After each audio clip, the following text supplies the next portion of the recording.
क्या आप भी नंबर सिस्टम सीखना चाहते हैं? क्या आप भी चाहते हैं कि आप नंबर सिस्टम में हर एक क्वेश्चन को सोल्व कर पाएँ? तो आप बिल्कुल सही जगह हैं। यहाँ पर मैं आपको नंबर सिस्टम में जितने भी अपनी छोटी छोटी प्रॉब्लम्स होती हैं, छोटे छोटे हमारे कंसेप्ट होते हैं, वो सभी क्लियर कराने वाला हूँ। तो जल्दी से स्टार्ट करते हैं। सबसे पहले हम यहाँ पर नंबर लाइन बनाते हैं। क्या बनाएंगे? यहाँ पर हम नंबर लाइन बनाएंगे। नंबर लाइन से आपके बहुत सारे कंसेप्ट में क्लियर कर दूंगा। अगर मैं यहाँ पर नंबर लाइन बनाता हूँ तो यहाँ पर मैंने एक स्ट्रेट लाइन खींच ली है। अब इस नंबर लाइन में हमें क्या देखना है? अब इस नंबर लाइन में मैं डिनोट करता हूँ कि यहाँ पर है 0, यहाँ पर हमारा क्या है 0। 0 के इधर है हमारी +1 +2 +3 और ये चलती रहेगी हमारी प्लस इनफाइनाइट तक। उसके बाद इधर है हमारी -1 -2 -3 -4 और ये हमारी चलती रहेगी माइनस इन्फिनाइट तक। तो इस नंबर लाइन से आपको कुछ ऐसी खास बातें पता चल जाएंगी। अभी आपको नंबर्स क्या होते हैं, अपने इंटीजर्स क्या होते हैं, इंटीजर को हम हिंदी में पूर्णांक बोलते हैं, वो क्लियर हो जाएंगे। तो अगर मैं क्या कहूँ, अगर ये हमारा 0 है, 0 इसको मैं क्या बोल सकता हूँ? इसको हम 0 इंटीजर बोल सकते हैं। 0 इंटीजर, 0 इंटीजर को हम हिंदी में बोलते हैं शून्य पूर्णांक, शून्य पूर्णांक। उसके बाद अगर हम बात करें +1 से लेके प्लस इन्फिनाइट तक, +1 से लेके प्लस इन्फिनाइट को हम क्या बोलेंगे? Positive integer. इनको क्या बोलेंगे हम? Positive integer. पॉजिटिव इंटीजर को हम हिंदी में बोलते हैं घनात्मक पूर्णांक, घनात्मक पूर्णांक। अब हम पॉजिटिव इंटीजर को कुछ और भी बोलते हैं, वो क्या बोलते हैं? Natural number. नेचुरल नंबर को हम हिंदी में क्या बोलते हैं? प्राकृतिक संख्याएं, प्राकृतिक संख्या। अब आ जाते हैं इस तरफ, -1 से लेके माइनस इन्फिनाइट तक हम बोलते हैं negative integer, negative integer. Negative integer को हम क्या बोलते हैं? ऋणात्मक, ऋणात्मक पूर्णांक। अब जो हमारा 0 है नंबर लाइन पर, उसको हम 0 इंटीजर बोलते हैं, जिनको हिंदी में हम बोलते हैं शून्य पूर्णांक। +1 से लेके पॉजिटिव इन्फिनाइट तक, यानी ये संख्या प्लस में कहीं तक भी जा सकती है। वो जितने भी संख्याएं होंगी उनको हम बोलेंगे पॉजिटिव इंटीजर, जिनको हम हिंदी में बोलते हैं घनात्मक पूर्णांक। अब +1 से लेके प्लस इन्फिनाइट तक की संख्या को हम नेचुरल नंबर भी बोलते हैं और पॉजिटिव इंटीजर भी बोलते हैं। नेचुरल नंबर को हिंदी में बोलते हैं प्राकृतिक संख्याएं। इसी प्रकार -1 से लेके माइनस इन्फिनाइट तक जितनी भी संख्याएं होंगी उन सभी को हम नेगेटिव इंटीजर में काउंट करेंगे, जिनको हिंदी में हम ऋणात्मक पूर्णांक बोलते हैं। अब बात करते हैं हम, अगर हम 0 से लेके प्लस इन्फिनाइट, यानी 0 1 2 3 और ये सीरीज पता नहीं कहाँ तक जाएगी, अगर हम इसमें 0 भी इंक्लूड कर देते, इसका मतलब अगर हम पॉजिटिव इंटीजर के अंदर 0 को भी लगा देते हैं, यानी 0 से लेके प्लस इन्फिनाइट तक, तो वो हमारे हो जाएंगे होल नंबर। वो हमारे क्या हो जाएंगे? होल नंबर हो जाएंगे। अब आपको ये डाउट क्लियर हो गया, नेचुरल नंबर और होल नंबर में क्या फ़र्क है? ये बहुत बच्चों को फ़र्क रहता है और मतलब कन्फ्यूज होते रहते हैं। तो भैया नेचुरल नंबर बोलते हैं हम +1 से लेके प्लस इन्फिनाइट तक जो संख्या जाएंगी। इन्फिनाइट का मतलब समझ गए, जिसका अंत ना हो, प्लस में वो कहीं तक भी जा सके, अनगिनत। और अगर हम 0 से काउंट करें और प्लस इन्फिनाइट तक जाएं तो उन संख्याओं को हम बोलते हैं होल नंबर, और केवल +1 से लेकर प्लस इन्फिनाइट तक जाते हैं उनको हम बोलते हैं पॉजिटिव इंटीजर। तो ये नंबर लाइन पर जो छोटी छोटी बातें थी, उम्मीद है वो आपको क्लियर हो चुकी। एक बार आप इसका स्क्रीनशॉट ले लीजिए, स्क्रीनशॉट ले लीजिए। अब इसके बाद मैं आपको एक चीज़ और सिखाता हूँ। एक बार मैं मिटा देता हूँ इसको, इतना थोड़ा थोड़ा ही मिटाएंगे, बस यहाँ तक रख लेते हैं। हाँ, अब आपसे क्वेश्चन में क्या पूछेगा? अब ये तो आपको पता चलेगा पॉजिटिव इंटीजर क्या होता है, +1 से प्लस इन्फिनाइट, नेगेटिव इंटीजर -1 से नेगेटिव इन्फिनाइट, 0 इंटीजर केवल जो 0 संख्या होती है। पॉजिटिव इंटीजर को हिंदी में बोलते हैं घनात्मक पूर्णांक, 0 इंटीजर को शून्य पूर्णांक और नेगेटिव इंटीजर को अपन बोलते हैं ऋणात्मक पूर्णांक। अब उसके बाद non negative integer, non negative integer किनको बोलेंगे? नॉन नेगेटिव का मतलब जो इंटीजर जो पॉजिटिव इंटीजर नहीं है, जो नॉन नेगेटिव इंटीजर है, तो जो नेगेटिव इंटीजर नहीं है वो क्या होते हैं? तो भैया जो नेगेटिव नहीं है वो क्या होंगे? वो होंगे 0 +1 +2 +3 +4। तो मतलब 0 से लेके +1 +2 +3 और ये हमारी ऐसी प्लस इन्फिनाइट तक जाएगी। यानी नॉन नेगेटिव इंटीजर मतलब जिनकी वैल्यू नेगेटिव नहीं है, तो वो क्या होगी भैया, 0 होगी, +1 +2 +3 और प्लस इन्फिनिट तक जाएगी। ऐसे ही हमसे पूछ सकता है non positive integer. Non positive integer का मतलब जो इंटीजर है हमारे उनकी वैल्यू पॉजिटिव नहीं होनी चाहिए, उनकी वैल्यू पॉजिटिव नहीं होनी चाहिए। तो उसमें क्या आता है अपना 0 -1 -2 -3 -4 माइनस इन्फिनाइट तक जाएगी हमारी, 0 -1 -2 -3 -4 -5 और ये हमारी जाएगी माइनस इन्फिनाइट तक। अब हमें क्या देखना है, अब आपने देखा कि 0 नॉन नेगेटिव में भी आ रहा है और नॉन पॉजिटिव में भी आ रहा है। तो 0 एक ऐसी चीज़ है जो ना तो हमारी पॉजिटिव होती है ना हमारी नेगेटिव होती है, इसलिए जब हम नॉन नेगेटिव की बात करते हैं तो ये हमारी पॉजिटिव में आ जाती है, जब हम नॉन पॉजिटिव की बात करते हैं तो ये हमारी नेगेटिव में आ जाती है। अब हम देखते हैं कि नॉन नेगेटिव जो इंटीजर है, मतलब जो नेगेटिव नहीं है, 0 +1 +2 +3 और ये हमारा प्लस इन्फिनाइट तक जा रहा है, प्लस इन्फिनाइट तक जा रहा है, तो इसे हम क्या बोल सकते हैं। अब आपने देखा, मैंने आपको ये बताया था कि 0 से लेके प्लस इन्फिनाइट को हम होल नंबर भी बोल सकते हैं। तो हमने ये देखा नॉन नेगेटिव इंटीजर 0 से लेके प्लस इन्फिनाइट तक जा रहा है, तो इनको हम होल नंबर भी बोल सकते हैं, इनको हम होल नंबर भी बोल सकते हैं। तो उम्मीद है आपको समझ में आया होगा इंटीजर क्या होते हैं, 0 integer, positive integer, negative integer, non positive integer, non negative integer, natural number, whole number, वो सब मैं आपको बता चुका हूँ। नहीं समझ में आया एक बार वीडियो को बैक करके देख लीजिए। अब मैं आपको एक नया कंसेप्ट बताने वाला हूँ। उस नए कंसेप्ट में क्या है, अगर मैं यहाँ पर एक ट्राइंगल ड्रॉ करता हूँ, तो जैसा कि आपको पता है ये हमारा ट्राइंगल है और ये हमारा 90 डिग्री का एंगल है। अगर ये 90 डिग्री का एंगल है तो एंगल के सामने वाली साइड हो जाती है हमारी हाइपोटेन्यूस, और हाइपोटेन्यूस के जस्ट इधर नीचे वाला हो जाएगा हमारा बेस, और जो बची हुई साइड है हमारी वो है हमारी परपेंडिकुलर। और यहाँ पर एक पाइथागोरस थ्योरम लगती है जो आपको पता ही है, हाइपोटेन्यूस का square is always equal to base का स्क्वायर प्लस में परपेंडिकुलर का स्क्वायर। अगर मैं यहाँ पर बेस की वैल्यू 1 लेता हूँ, बेस की वैल्यू 1 लेता हूँ, जो कि अब मेरे को फिक्स कर देनी है। अगर बेस की वैल्यू 1 है, अगर बेस की वैल्यू 1 है तो परपेंडिकुलर की वैल्यू अगर √x है तो हाइपोटेन्यूस की वैल्यू हमारी क्या होगी, हमेशा √x + 1। ये एक फॉर्मूला है, डेराइव किया हुआ। आपको इस चीज़ से मतलब नहीं कैसे आया, आपको ध्यान रखना है। अगर बेस की वैल्यू 1 है तो परपेंडिकुलर अगर √x है तो हाइपोटेन्यूस की वैल्यू √x + 1 होगी। या फिर हम एक तरीके से और बोल सकते हैं, अगर हाइपोटेन्यूस की वैल्यू हम √x बोलते हैं तो परपेंडिकुलर की वैल्यू क्या हो जाएगी हमारी √x - 1। तो मैं आपको एग्जांपल देता हूँ रियल लाइफ। ये मैंने ट्राइंगल बनाया, ये हमारा बेस है 1। अगर मैं परपेंडिकुलर की वैल्यू √2 लेता हूँ, परपेंडिकुलर की वैल्यू √2 लेता हूँ, तो भैया इस सारी इन्फॉर्मेशन को पुट करो यहाँ पर। बेस है हमारा 1 का स्क्वायर करेंगे, प्लस में परपेंडिकुलर हमारा √2 का स्क्वायर करेंगे। सॉल्व करते हैं, 1 का स्क्वायर 1 आएगा, प्लस में √2 का स्क्वायर करेंगे तो 2 हमारा आंसर आ जाएगा। इन दोनों को जोड़ देंगे तो हमारा आंसर आ गया 3, यानी हाइपोटेन्यूस का स्क्वायर इज इक्वल टू 3। और इस स्क्वायर को यहाँ पर ट्रांसफर करेंगे तो √ में कन्वर्ट हो जाएगा। इन हाइपोटेन्यूस की वैल्यू आ गई हमारे पास √3, यानी इसकी वैल्यू आ गई हमारे पास √3 हाइपोटेन्यूस की। तो जैसा कि हमने फॉर्मूले देखा था, बेस अगर 1 है तो यहाँ पर भी बेस 1 है। अगर परपेंडिकुलर की वैल्यू √x है तो यहाँ पर √2 है, इसको मैं x की वैल्यू यहाँ पर 2 है, ठीक है। उसके बाद हाइपोटेन्यूस क्या होगा, √x + 1। x की वैल्यू 2 थी, तो अगर हम x की वैल्यू इक्वल टू 2 + 1 करेंगे तो x की वैल्यू क्या जाएगी हमारे पास 3।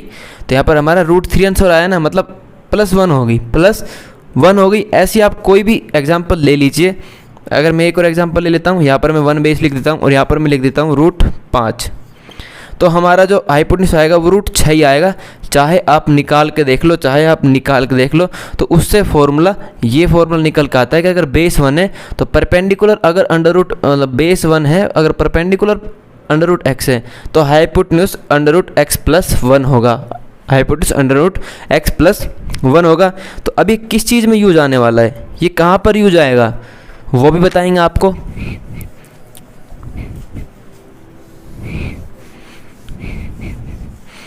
अब ये जहाँ पर यूज होने वाला है वो मैं आपको बता देता हूँ। उसके लिए हमें क्या करना है, उसके लिए हमें फिर से नंबर लाइन ड्रॉ करनी है। उसके लिए हम फिर से एक बार नंबर लाइन ड्रॉ कर देंगे। ये हमारी नंबर लाइन हो गई और ये हमारी होगी 0, ये हमारा +1 +2 +3, ये चलता जा रहा है। इधर हमारा -1 -2 -3 और चलता जा रहा है कहाँ तक, ∞ तक, और वो चलता जाएगा +∞ तक। अगर मैं आपसे कहूँ √2, क्या आप √2 की वैल्यू डिनोट कर सकते हो इस नंबर लाइन पर कि √2 कहाँ पर आएगा, यहाँ पर आएगा, यहाँ पर आएगा? बता सकते हो? जवाब दो। अभी नहीं बता सकते, लेकिन अभी से 10, 15, 20, 25 सेकंड बाद बता दोगे। तो अगर हम √2 की वैल्यू आपको याद होगी, √2 को अगर हम सोल्व करते तो 1.41 समथिंग हमारा कुछ आंसर आता है, 1.41 समथिंग कुछ आंसर आएगा। यानी 1.41 किस किस के बीच में आएगा, +1 और +2 के बीच में ये कोई वैल्यू है 1.41, जो कि यहाँ से लेकर और यहाँ तक इस लाइन पर कहीं ना कहीं होगी। इसके लिए मुझे क्या करना है, अब जैसा कि मैंने आपको थोड़ी देर पहले ट्राइंगल वाला कंसेप्ट बताया था, अगर हमारा बेस 1 है, बेस 1 ले लिया, ठीक है। अब जो हमें √2 वैल्यू दी है, √2 वैल्यू दी है वो हमारी हाइपोटेन्यूज की वैल्यू है, वो हमारी हाइपोटेन्यूज की वैल्यू, तो हम यहाँ पर √2 लिख देते हैं हाइपोटेन्यूज की वैल्यू। अगर हमारा बेस 1 है और हाइपोटेन्यूज √2 है, तो जो हमारा परपेंडिकुलर है वो भी 1 हो जाएगा। कैसे? हाइपोटेन्यूज इज इक्वल टू क्या होता है, परपेंडिकुलर का स्क्वायर, परपेंडिकुलर 1 लिया हमने, प्लस में बेस का स्क्वायर 1 लिया हमने, तो 1 + 1 = 2, और हाइपोटेन्यूज का जो स्क्वायर है वो ट्रांसफर हो जाएगा 2 पे, तो हमारा आंसर आ जाएगा √2। तो हाइपोटेन्यूज की वैल्यू √2 आ गई ना। तो ऐसे ही हम यहाँ पर राइट एंगल ट्राइंगल बना लेंगे, बना लिया जी। तो हमारी बेस की वैल्यू 1 है, परपेंडिकुलर की वैल्यू 1 है, और हाइपोटेन्यूज की वैल्यू क्या है हमारी √2। तो हमारी जो ये लेंथ है यहाँ से लेके यहाँ तक, इसकी वैल्यू हमारी √2 है। और अगर मैं प्रकार की नोक रख के और इस पॉइंट से अगर एक √2 को रेडियस मानते हुए सर्किल ड्रॉ करता हूँ इस प्रकार, ये मैंने एक सर्किल ड्रॉ किया है और इसने हमारा कट लगाया है यहाँ पर हमारा कट लगाया है। इसका मतलब जो √2 की वैल्यू होगी वो यहाँ पर लाई करेगी, +1 और +2 के बीच में यहाँ पर हमारी √2 की वैल्यू आएगी। अब मैं आपको क्यों बता रहा हूँ, ये 9th क्लास का कॉन्सेप्ट है। आपसे पेपर में ऐसे नहीं पूछेगा कि कहाँ पर लाई करेगा, बिल्कुल भी नहीं पूछेगा। लेकिन आपको ये पता चल गया कि हम √2 को नंबर लाइन पर डिनोट कर सकते हैं। हम √3 को भी इसी तरह नंबर लाइन पर डिनोट कर सकते हैं। √5, √7 जितने भी हमारे पॉजिटिव में अंडर रूट होंगे ना, उन सभी को हम डिनोट कर सकते हैं। ये डाउट रहता है बच्चों का, सर क्या हम अंडर रूट की जो भी वैल्यू है नंबर लाइन पर डिनोट कर सकते हैं? बिल्कुल आप कर सकते हैं। अब ये कंसेप्ट मैंने आपको क्यों बताया, वो मेन कंसेप्ट सिखाने के लिए बताया मैंने आपको, इसको ध्यान रखना। अब मैंने ये सारी चीज़ें क्यों बताई, क्योंकि आपको समझ में नहीं आता कि रियल नंबर और इमेजिनरी नंबर में क्या फ़र्क होता है।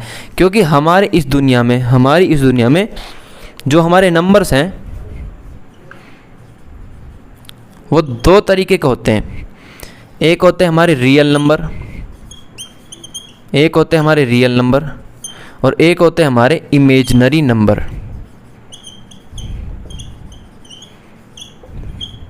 एक होते हैं हमारे रियल नंबर और एक होते इमेजिनरी नंबर। तो रियल नंबर और इमेजिनरी नंबर क्या होते हैं, इन चीज़ों में आपको फ़र्क पता होना चाहिए।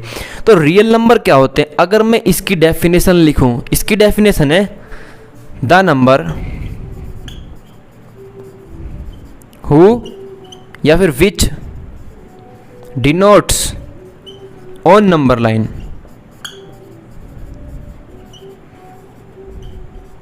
यानी जो नंबर लाइन पर रिप्रेजेंट हो जाए, जिसे हम नंबर लाइन पर डिनोट कर सकते हैं, वो सभी हमारे रियल नंबर होंगे। और जिन्हें हम नंबर लाइन पर not denoted on number line, और जिन नंबर्स को हम नंबर लाइन पर डिनोट नहीं कर सकते, वो नंबर हमारे इमेजिनरी नंबर की कैटेगरी में चले जाते हैं। तो रियल नंबर कौन कौन से होते हैं हमारे, अब मैंने आपको देखा भैया, 0 को हम नंबर लाइन पर डिनोट कर सकते हैं, बिल्कुल। +1 को कर सकते हैं, +2 को कर सकते हैं, +3 को कर सकते हैं, +∞ तक, अनगिनत प्लस तक जितने भी नंबर आएंगे उन सभी को हम नंबर लाइन पर डिनोट कर सकते हैं। जैसा कि नंबर लाइन मैंने बनाई थी, ये हमारी अगर नंबर लाइन है हमारी, ये 0 है, +1 +2 सभी को हम डिनोट कर सकते हैं। -1 -2 -3 -4 और -∞, ये भी जितने भी नंबर आएंगे इन सभी को भी हम नंबर लाइन पर डिनोट कर सकते हैं, बिल्कुल आसानी से कर सकते हैं। अगर हमारी कोई वैल्यू अंडर रूट में √2 √3 √4 इन सभी को भी हम नंबर लाइन में डिनोट कर सकते हैं। एक बार मैं देख लेता हूँ कैमरे में आ रहा है क्या अंडर रूट वगैरह, हाँ ठीक है कैमरे में आ रहा है। तो हम √2 √3 √4 इन सभी को भी नंबर लाइन पे डिनोट कर सकते हैं। तो ये सभी हमारे रियल नंबर हो गए, ये सभी हमारे रियल नंबर हो गए। अब इमेजिनरी नंबर कौन से होते हैं? इमेजिनरी नंबर होते हैं हमारे, अगर मैं लिख दूँ √-5 √-5 तो ये इमेजिनरी नंबर है। ये नंबर भैया एग्जिस्ट ही नहीं करता इस दुनिया में, ऐसा कोई नंबर आपको कहीं देखने को ही नहीं मिलेगा। ये केवल हमारे काल्पनिक संरचना में चलता है, हमारा इमेजिनरी नंबर है जिसे हम अपने मन से मानते हैं। तो अगर मैं कहूँ आपको कहीं भी √-x, x की वैल्यू कुछ भी हो सकती है, x की वैल्यू कुछ भी हो सकती है, ऐसा कोई नंबर दिखे तो वो नंबर होता है इमेजिनरी नंबर और वो नंबर लाइन पर डिनोट नहीं होता। इन इमेजिनरी नंबर को हम आयोटा से भी डिनोट कर सकते हैं, आयोटा। इन सभी इमेजिनरी नंबर को हम आयोटा से भी रिप्रेजेंट कर सकते हैं। टेक्निकल टर्म है, मैथमेटिकल टर्म है आयोटा। इमेजिनरी नंबर को हम आयोटा से भी रिप्रेजेंट कर देते हैं। तो नंबर हमारे दो टाइप के हुए, real number, imaginary number. Real number जिन्हें हम नंबर लाइन पर रिप्रेजेंट कर सकें, इमेजिनरी नंबर जिन्हें हम नंबर लाइन पर रिप्रेजेंट नहीं कर सकते। रियल नंबर हमारे positive integer, negative integer, whole number, natural number, non positive integer, non negative integer, ये सभी हमारे रियल नंबर है। और आयोटा यानी अंडर रूट में माइनस की वैल्यू x, ये हमारे हैं इमेजिनरी नंबर जिन्हें हम रिप्रेजेंट नहीं कर सकते नंबर लाइन पर। इसका स्क्रीनशॉट ले लीजिए आप, 2 सेकंड का टाइम है आपके लिए।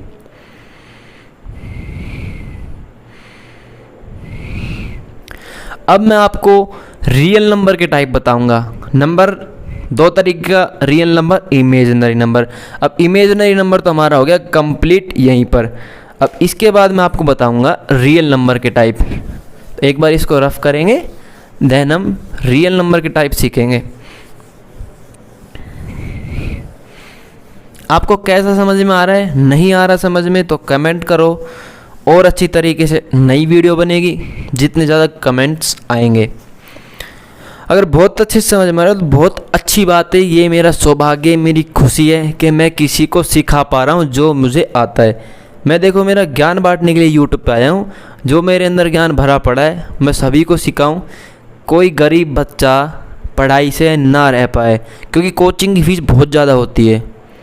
तो आपको कोचिंग वाला मटेरियल, जो महंगी से महंगी कोचिंग का मटेरियल है, वो यहाँ पे मिल रहा है, बिल्कुल एकदम 1 डिजिट का फ़र्क नहीं है, 1 डिजिट का।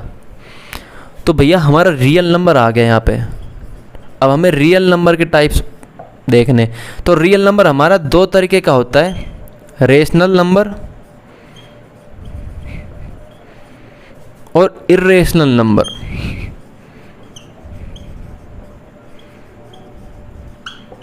अब आप रेशनल और इर्रेशनल नंबर को हिंदी में क्या बोलते हैं, जल्दी से कमेंट करके बताएं कि इनको हम हिंदी में क्या बोलते हैं।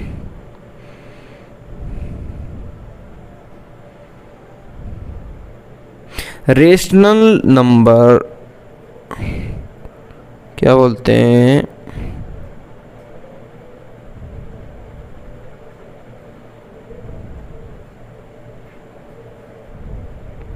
परिमेय संख्या। अब यार मैं हिंदी मीडियम से नहीं हूँ ना, इसलिए मुझे प्रॉब्लम आती है। रेशनल नंबर को हम हिंदी में परिमेय संख्या बोलते हैं और इर्रेशनल नंबर को हम बोलते हैं अपरिमेय संख्या, अपरिमेय संख्या।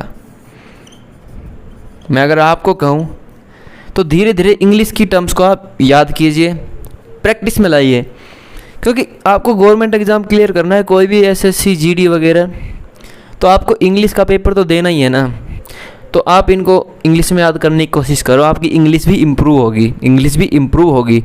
तो हमारे जो रेशनल नंबर होते हैं वो कौन कौन से नंबर होते हैं, जिनको हम P/Q की फॉर्म में लिख सकते हैं। पी बाई क्यू की फॉर्म में लिख सकते हैं, वो हमारे होते हैं रेशनल नंबर, वो हमारे होते हैं रेशनल नंबर। जैसे कि अगर मैं बात करता हूँ पॉजिटिव इंटीजर, पॉजिटिव इंटीजर मतलब धनात्मक पूर्णांक, धनात्मक पूर्णांक हमारे होते हैं क्या, +1 +2 +3 प्लस इन्फिनाइट तक जाएंगे। इनको हम बिल्कुल पी बाई क्यू की फॉर्म में लिख सकते हैं। अगर हम +1 की बात करें तो +1/1 पी बाई क्यू की फॉर्म में आ गया। ऐसे ही 2 की बात करें +2/+1 वैल्यू हमारी 2 ही आएगी, पी बाई क्यू की फॉर्म में लिख दिया। +3 की बात करें तो इसमें बटे में हमारा 1 है हमेशा, पी बाई क्यू की फॉर्म में आ गया। इसका मतलब हम पॉजिटिव इंटीजर को भी लिख सकते हैं पी बाई क्यू की फॉर्म में, नेगेटिव इंटीजर को भी हम पी बाई क्यू की फॉर्म में लिख सकते हैं। हमारा होल नंबर है उसको भी लिख सकते हैं, नेचुरल नंबर है उसको भी लिख सकते हैं। ठीक है, समझ में आ रहा है आपको? तो हम इन सभी नंबर्स को पी बाई क्यू की फॉर्म में लिख सकते हैं काफ़ी आसानी से, काफ़ी आसानी से। एक बार रिवाइज कीजिए मन ही मन में, बिल्कुल आपको फ़ायदा होगा।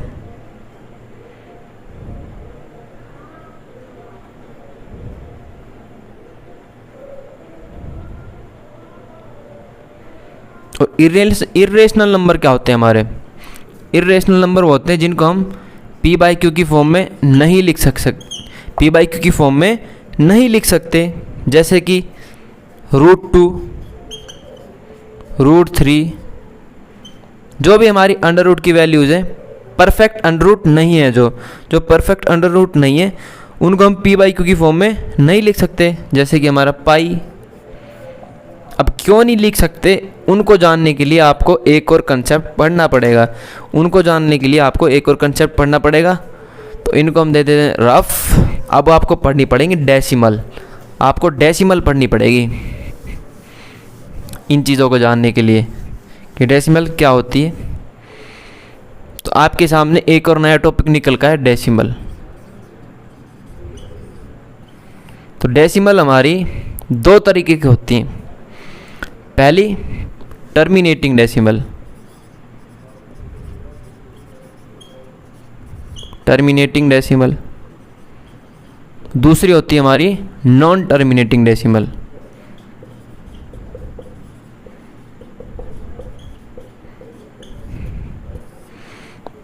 हम आपको पहले बताता हूँ टर्मिनेटिंग डेसिमल क्या होती है। टर्मिनेटिंग डेसिमल को हिंदी में दशमलव बोलते हैं। तो टर्मिनेटिंग डेसिमल वो डेसिमल होती है जो रुक जाए, जो एक टाइम के बाद रुक जाए। जैसे कि अगर मैं लिखता हूँ 5.679 और ये यहीं पर ही रुक गया, इसके बाद ये बढ़ नहीं रहा है, मतलब इसकी वैल्यू फिक्स है 5.679, इससे आगे जा ही नहीं रहा है। यहाँ पर हमारा डॉट लग गया ना, इससे आगे जा ही नहीं रहा है। ठीक है, इसका मतलब क्या है, ये यहाँ पर ही रुक गया, यहाँ पर ये टर्मिनेट कर चुका है, रुक चुका है, टर्मिनेट कर चुका है। तो इसको हम बोलते हैं टर्मिनेटिंग डेसिमल। जैसे कि हम एक और एग्जांपल ले लेते हैं 9.756। अभी इतनी है, इससे आगे जा ही नहीं रही है, इससे आगे जा ही नहीं रही है, 6 तक ख़त्म है इसका काम। तो ये हमारी टर्मिनेटिंग डेसिमल है। नॉन टर्मिनेटिंग डेसिमल कौन सी होती है? जो हमारी रुकती ही नहीं है। जैसे कि अगर मैं कहूँ 6.785 और इनके लग गया आगे dash dash dash dash dash, इसका मतलब ये आगे चलती ही जा रही है, चलती जा रही है, और कहाँ तक चलेंगी? इन्फिनाइट तक, रुकने का नाम नहीं लेगी। तो ऐसी दशमलव, ऐसी डेसिमल्स को हम नॉन टर्मिनेटिंग डेसिमल बोलते हैं। अब जो हमारा टर्मिनेटिंग डेसिमल था वो तो यहीं पर ही हो गया कंप्लीट, लेकिन नॉन टर्मिनेटिंग डेसिमल में अब आ गए हमारे पास 2 टाइप। पहला टाइप हमारा हो गया non terminating but requiring recurring, not terminating but requiring decimal. दूसरा टाइप हमारा आ गया non terminating non requiring, non terminating non recurring. अब ये क्या होता है? जो non terminating but recurring decimal होती है, जैसे मैं आपको एग्जांपल दूं 5.678 678 678 और फिर ये चलती ही जा रही हैं। तो हमने क्या देखा? दशमलव के बाद 6 7 8, फिर 6 7 8, फिर 6 7 8, यानी जो 6 7 8 का पैटर्न है सीरीज बार बार में रिपीट हो रहा है। तो इसको मैं कैसे लिख सकता हूँ, 5.678 और इस पर लगा दिया मैंने बार। बार का क्या मतलब है कि जो ये पैटर्न है 6 7 8 के बार बार में रिपीट होगा। तो इस तरीके की डेसिमल को, इस तरीके के दशमलव को हम non terminating but recurring decimal बोलते हैं।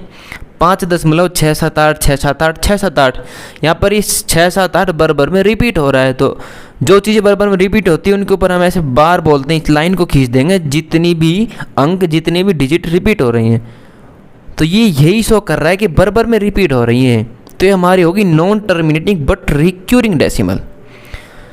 एक और एग्जांपल लेके देख लो, 9.123 123 123 और हमारी चलती जा रही है, यानी 9.123 पर हम लगा देंगे बार। ये हमारी होगी non terminating but recurring decimal. इसको हम बार बोलते हैं और ये उन्हीं डिजिट पर, उन्हीं अंक पर लगता है जो बार में रिपीट हो रही हो। तो जो चीज़, जो डिजिट, जो अंक आपका रिपीट हो रहा हो उसके ऊपर आप बार लगा सकते हैं। तो ये हमारी हो गई non terminating but recurring decimal. अब बात आ जाती है non terminating non recurring decimal की, जैसे कि 6.5678 3 4 5 2 7 9 और ये हमारी चलती जा रही है। अब हमने देखा 5 6 7 8 9 3, मतलब कोई सीरीज फॉलो नहीं हो रही, कोई भी संख्या, कोई भी अंक, कोई भी डिजिट रिपीट नहीं हो रही है। तो हम कहीं पर भी नहीं देख सकते कि कोई सीरीज फॉलो हो रही है।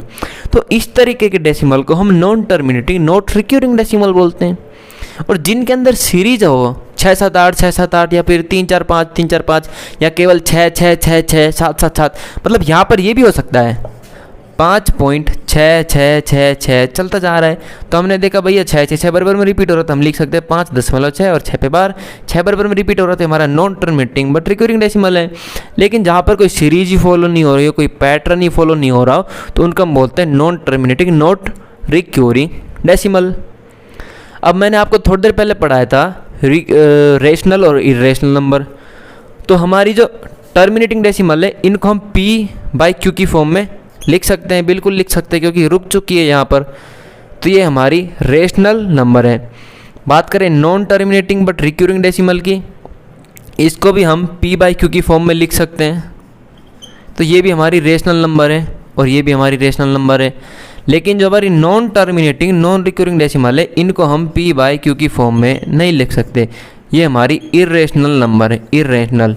तो ध्यान रखना, टर्मिनेटिंग हमारा रेशनल नंबर होता है, terminating decimal. Non terminating but recurring decimal भी हमारा रेशनल नंबर होता है, लेकिन नॉन टर्मिनेटिंग नॉन रिक्यूरिंग हमारा इरेशनल नंबर होता है। उम्मीद है आपको काफ़ी हद तक समझ में आ गया होगा। एक बार आप इसको अच्छे से देख लीजिए, समझ लीजिए। एक बार आपको रिपीट करा देता हूँ, मैंने जो जो पढ़ाया एक बार इसका स्क्रीनशॉट ले लो, एक बार स्क्रीनशॉट ले लो आप इसका। 1 2 3 टाइम आउट। एक बार रफ कर देता हूँ और अब मैं आपको पूरी समरी बताने वाला हूँ, एक चार्ट के अंदर, ताकि आपके मन में कोई भी डाउट ना रहे। अगर डाउट रहा तो पढ़ने का क्या फ़ायदा। हौसले बुलंद जिसके हों उसके कंधों पे स्टार लगते हैं, और जो भैया पबजी के अंदर सब्जी खेलते हैं ना, वो मज़दूरी करते हैं। तो हमने शुरू कहाँ से किया था? नंबर से। यहाँ पर बनाते हैं, ऐसे चलेंगे। यहाँ पर लिखते सबसे पहले नंबर 2 तरीके के थे, रियल नंबर, इमेजिनरी नंबर।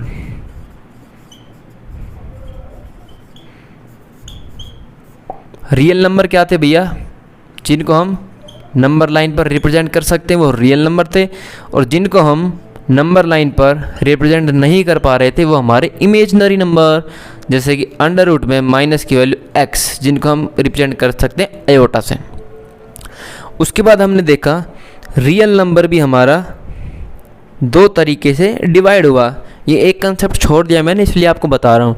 अब जो हमारा रियल नंबर है वो भी दो टाइप में डिवाइड हुआ। पहला टाइप है उसमें इंटीजर और दूसरा टाइप उसमें डेसिमल। डेसिमल मतलब दशमलव। तो इंटीजर में आपको सेपरेट पढ़ा चुका हूँ और डेसिमल में आपको सेपरेट पढ़ा चुका हूँ। नंबर दो तरीके के होते हैं, real number, imaginary number. Real number वो होते हैं जो नंबर लाइन पर रिप्रेजेंट किए जा सकें, इमेजिनरी नंबर वो होते हैं जो नंबर लाइन पर रिप्रेजेंट ना हो। अब रियल नंबर दो तरीके के होते हैं, इंटीजर नंबर और डेसिमल नंबर। इंटीजर नंबर हमारे कौन कौन से होते हैं? Positive integer, negative integer, zero integer, non positive integer, non negative integer. ये सभी मैं आपको बता चुका हूँ। पॉजिटिव इंटीजर को हम बोलते हैं धनात्मक पूर्णांक, नेगेटिव को ऋणात्मक पूर्णांक, जीरो को शून्य पूर्णांक, non positive non negative integer. ये सभी मैं आपको बता चुका हूँ। उसके बाद डेसिमल हमारी होती है टर्मिनेटिंग डेसिमल, टीडी से रिप्रेजेंट कर दिया। नॉन टर्मिनेटिंग डेसिमल, एनटीडी से रिप्रेजेंट किया। अब नॉन टर्मिनेटिंग डेसिमल हमारी होती है दो प्रकार की, नॉन टर्मिनेटिंग बट रिक्यूरिंग, और एक और होती है non terminating non recurring. Terminating decimal वो होती है जो रुक जाए एक टाइम के बाद, बट नॉन टर्मिनेटिंग डेसिमल जो रुके नहीं, चलती जाए, जिनके आगे डॉट डॉट डॉट लगाओ। अब उसमें नॉन टर्मिनेटिंग बट रिक्यूरिंग होती है जैसे 6.789 789। तो इसमें 789 सीरीज फॉलो हो रही है, तो ये हमारी नॉन टर्मिनेटिंग बट रिक्यूरिंग है। नॉन टर्मिनेटिंग नॉट रिक्यूरिंग जैसे कि 6.7854321679597, इसमें कोई भी सीरीज रिपीट नहीं हो रही है और चलती जा रही है, तो ये हमारी होगी non terminating not recurring decimal. अब भैया हमने एक और चीज़ पढ़ी, नंबर दो तरीके के होते हैं, रेशनल नंबर और इर्रेशनल नंबर। मैं सब कुछ शॉर्ट में लिख रहा हूँ, देखो यार कैसा दिख रहा है आपकी स्क्रीन पर, सही दिख रहा है? दिख रहा है, छोटा नहीं, ज़्यादा कोई दिक्कत नहीं है। तो नंबर हमारे दो तरीके के होते हैं, rational number, irrational number. Rational number जिनको हम पी बाई क्यू की फॉर्म में लिख सकते हैं, इरेशनल नंबर जिनको हम पी बाई क्यू की फॉर्म में नहीं लिख सकते। तो हमने देखा हम सभी इंटीजर को पी बाई क्यू की फॉर्म में लिख सकते हैं, तो सभी इंटीजर हमारे रेशनल नंबर होते हैं। उसके बाद हमने देखा डेसिमल में हम टर्मिनेटिंग डेसिमल को भी हम पी बाई क्यू की फॉर्म में लिख सकते हैं, तो ये हमारी रेशनल नंबर हुई। नॉन टर्मिनेटिंग डेसिमल में हम non terminating but recurring decimal को भी पी बाई क्यू की फॉर्म में लिख सकते हैं, तो ये भी हमारी रेशनल नंबर हुई। लेकिन non terminating not recurring decimal को हम पी बाय क्यू की फॉर्म में नहीं लिख सकते, तो ये हमारी इर्रेशनल नंबर होगी, इर्रेशनल नंबर। तो ये चीज़ ध्यान रखनी है आपको, सभी इंटीजर रेशनल नंबर होते हैं, टर्मिनेटिंग डेसिमल भी रेशनल नंबर होती है, नॉन टर्मिनेटिंग डेसिमल में not terminating but recurring decimal भी रेशनल नंबर होती है, लेकिन non terminating non recurring irrational number होती है। थोड़ा सा कन्फ्यूजिंग टॉपिक है, लेकिन मैंने आपको बहुत डीप में बता दिया है, उम्मीद है आपको समझ में आया होगा। पसीने छूट गए आपको समझाते। अब आपको समझ में नहीं आया भैया, आप पे डिपेंड करता है कंसंट्रेशन कितनी करी आपने वीडियो में। नहीं आया हो तो इस वीडियो को एक बार और देख लीजिए, दिस वीडियो वेरी लॉन्ग, बहुत लंबी हो चुकी है, इससे ज़्यादा लंबी नहीं करनी चाहिए मुझे। तो मैंने आपको नंबर लाइन से संबंधित जितने भी कॉन्सेप्ट थे वो सभी आपको बता दिए। अब हमारे ऑड नंबर, इवन नंबर यानी सम, विषम, भाज्य, अभाज्य, prime number, composite number, twin prime, को प्राइम, ये सभी पार्ट 2 में अपलोड होंगे। तो तब तक के लिए हमारे पाठशाला पॉइंट चैनल को सब्सक्राइब कर लीजिए और नोटिफिकेशन बेल को ऑल पर क्लिक कर लीजिए, और इस वीडियो को ज़रूर से लाइक कर दीजिए और अपने दोस्तों के साथ शेयर कर दीजिए अगर आप चाहते हैं वो भी अपने स्कोर को बढ़ाएं। तब तक के लिए जय हिंद, जय भारत।